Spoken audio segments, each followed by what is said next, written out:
The first thing to point out is that Julian has been in a high security prison, the most serious high security prison in the UK for over 5 years without sentence, without conviction, just because the United States is trying to extradite him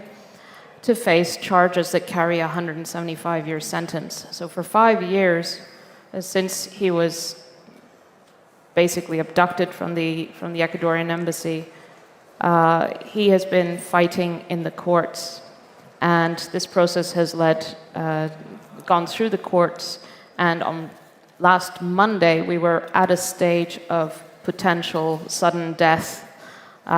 in the sense that if he had lost a week ago, it would have meant that he had no further appeal avenues in the UK, and the only thing to stop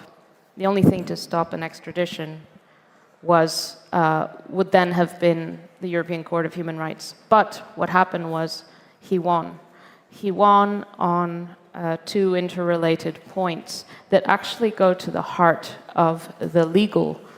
attack on him, which is an attack on journalism itself.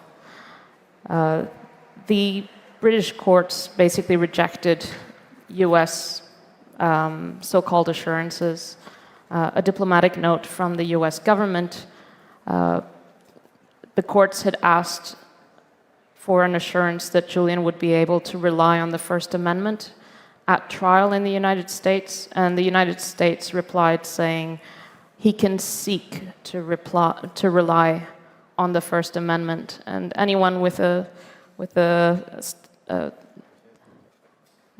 decent command of the English language understands the difference between an assurance to rely on the First Amendment and an assurance that he can seek to rely on the First Amendment. So basically the courts were not happy with this.